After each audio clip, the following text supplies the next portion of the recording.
Hello. कैसे हो बच्चों? चूंकि बोर्ड परीक्षा का टाइम बहुत नज़दीक है, इस व्यवस्था को देखते हुए, बोर्ड परीक्षा को देखते हुए मैंने सोचा है कि मैं आप लोगों के लिए एक बेहतरीन काम करूं। चूंकि वर्तमान समय है और वर्तमान समय में फिजिक्स फोबिया का दौर चल रहा है। फिजिक्स से डर लगता ना, डरने की आवश्यकता नहीं है। 45 दिन की रणनीति है, 1 जनवरी से लेकर 15 फरवरी तक आपको मैं लगभग 40 से 45 टॉपिक करवाऊंगा फिजिक्स के, और फिजिक्स का डर जो है वो आपके जहन से निकल जाएगा। जब फिजिक्स का डर आपके जहन से निकल जाएगा तो इसके लिए एक हमारे पास रणनीति यही है कि मैं 45 टॉपिक या 40 टॉपिक आपको फिजिक्स में करवा दूं। ठीक है, तो इसी क्रम में हम शुरू करते हैं, पहले चैप्टर से शुरू करते हैं। कूलाम का नियम क्या है हमारे पास? कूलाम का नियम।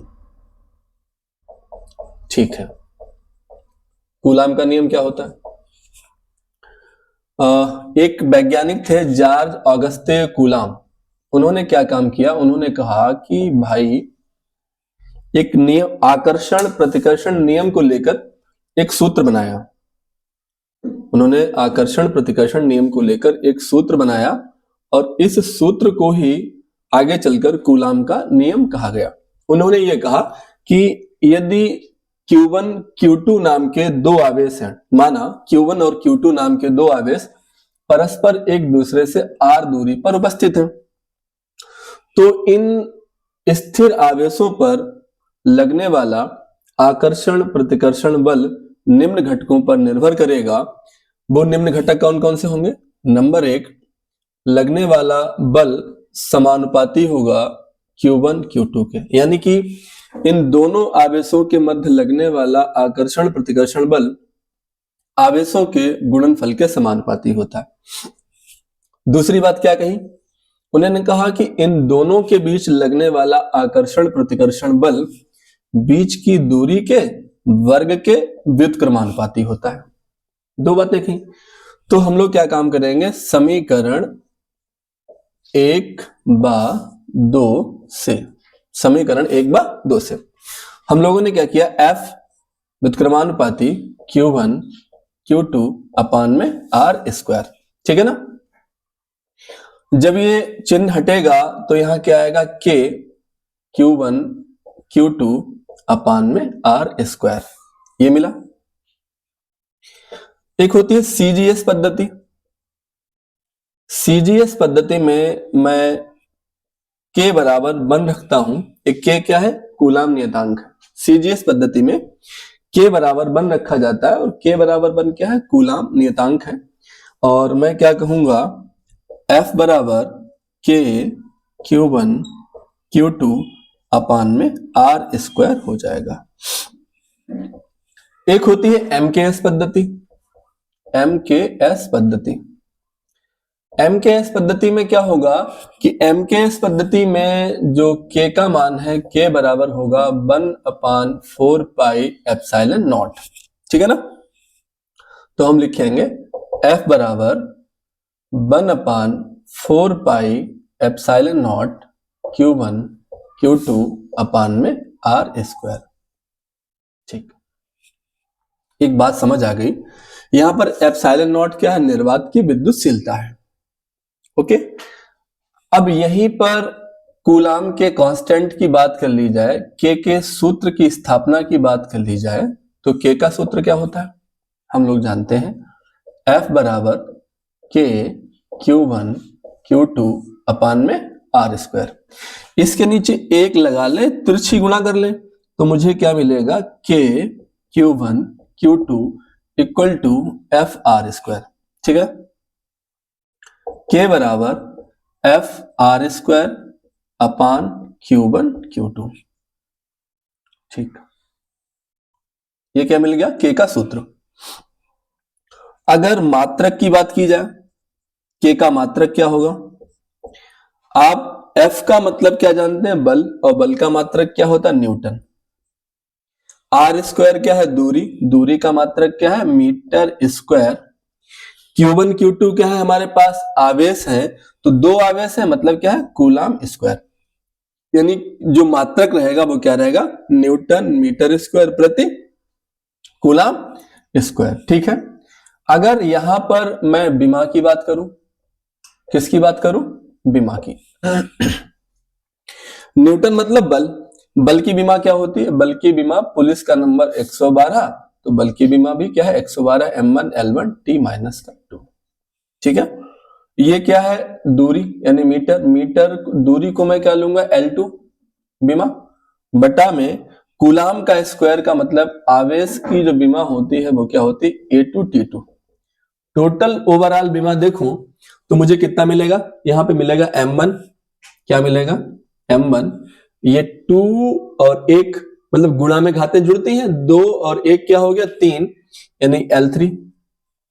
आप देखिए T, जब ये T2 ऊपर जाएगा तो माइनस का हो जाएगा, यहां माइनस के दो क्या हो जाएंगे माइनस के 4, यानी क्या बनेगा T माइनस 4 मिलेगा। A ऊपर जाएगा तो क्या मिलेगा A माइनस 2। ठीक है ना, मेरे पास K की विमा भी हो गई, K का सूत्रक हो गया, K की विमा हो गई, K का मात्रक हो गया। अच्छा K का गणितीय मान कितना है, K का गणितीय मान कितना है, K का गणितीय मान है 9 गुणा में 10 की पावर 9 न्यूटन मीटर स्क्वायर प्रति कूलाम स्क्वायर, ये गणितीय मान है। अब यहीं पर हम एक बात कर लें एप्सिलॉन नॉट के संदर्भ में, एप्सिलॉन नॉट के संदर्भ में। ठीक है, एप्सिलॉन नॉट के संदर्भ में बात कर लें तो एप्सिलॉन नॉट के संदर्भ में हमने क्या देखा कि K बराबर क्या होता है 1/4 पाई एप्सिलॉन नॉट होता है। K कैसे निकालेंगे, इसके नीचे आप 1 रखिए, तिरछी गुणा कराइए तो मुझे क्या मिलेगा K 4 pi epsilon nought equal to 1। तो K बराबर, तो मेरे पास जो एप्सिलॉन नॉट बराबर क्या मिलेगा 1/K 4 पाई। ठीक है ना, अब आप यहां देख पा रहे हैं इसको, तो एप्सिलॉन नॉट ये बराबर का चिन्ह मैं हटाऊंगा, यहां से क्या लगा दूंगा व्युत्क्रमानुपाती किसके 1/K के। इसका मतलब ये हुआ है, इसका मतलब ये हुआ है एप्सिलॉन नॉट क्या होगा K का अपोजिट होगा, तो जो K की विमा है उसकी उल्टी विमा किसकी होगी एप्सिलॉन नॉट की होगी। आपको K की विमा में जहां जहां प्लस दिखाई दे रहा है आप वहां वहां माइनस कर दीजिए, और जहां पर आपको माइनस दिखाई दे रहा है वहां पर आप प्लस कर दीजिए। जरा आप समझिए इस बात को, मैं क्या कहना चाहता हूं K की विमा के संदर्भ में। ठीक है ना, देखिए वो सॉरी एप्सिलॉन नॉट की विमा के संदर्भ में मैंने बोला है कि अगर आपको एप्सिलॉन नॉट का मात्रक चाहिए, एप्सिलॉन नॉट का आपको क्या चाहिए मात्रक, तो मात्रक में क्या रहेगा, मात्रक में रहेगा कूलाम स्क्वायर, इसका उल्टा होता ना कूलाम स्क्वायर प्रति न्यूटन मीटर स्क्वायर, क्या हो गया इसका मात्रक, विमा क्या हो जाएगी विमा। एप्सिलॉन नॉट की विमा क्या होगी, जहां पर K के मान में प्लस है, K की विमा में जहां प्लस है वहां माइनस कर दो, M माइनस 1 L माइनस 3 और T हो जाएगा प्लस का 4, T हो जाएगा प्लस 4 और A हो जाएगा प्लस 2। ये मेरे पास क्या बन गई, ये मेरे पास बन गई एप्सिलॉन नॉट की विमा। एप्सिलॉन नॉट क्या होती है निर्वात की विद्युतशीलता, तो निर्वात की विद्युतशीलता को हम लोग क्या लिखेंगे, इसका गणितीय मान होता है, गणितीय मान होता है 8.85 गुणा 10 की घात माइनस 12 कूलाम स्क्वायर प्रति न्यूटन मीटर स्क्वायर।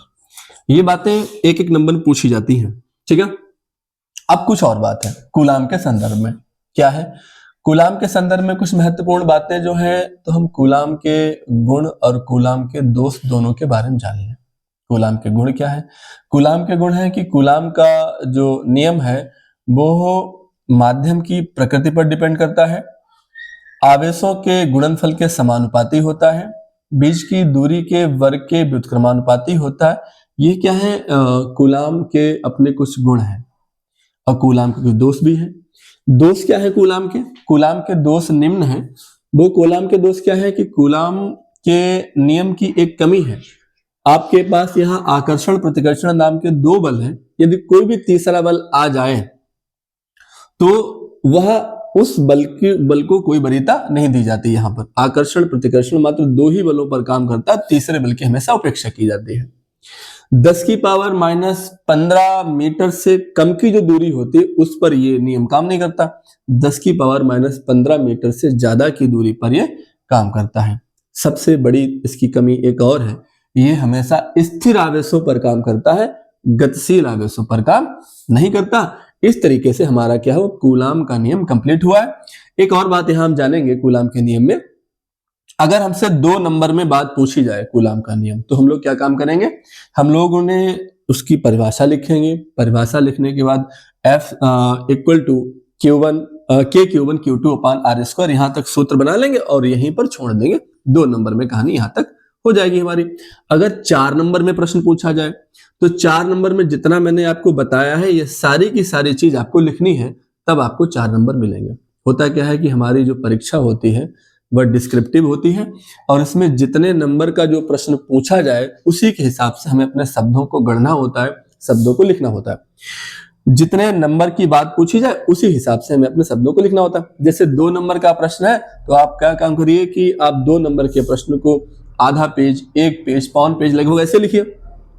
4 नंबर की बात आए तो तकरीबन 3 पेज लिखिए और जब 6 नंबर की बात आए तो 3.5 से 4 पेज तकरीबन आप लोग उसको लिखेंगे और इस तरीके से आप लोग परीक्षा में अच्छे नंबर प्राप्त करेंगे। एक और बात है कि जब भी कोई चीज आपको मार्क करनी हो तो उसको हमेशा कोष्ठक में बंद करके दिखाइएगा अच्छे से ब्लैक पेन से, तो आपको अच्छे नंबर बाकायदा परीक्षा मिल जाएंगे। ठीक है, आज हमारा एक टॉपिक कूलाम का नियम कंप्लीट हुआ और अगला दूसरा टॉपिक हमारा रहेगा, उस टॉपिक को लेकर हम जल्द ही आएंगे और मिलते अगले अंक में। ठीक है।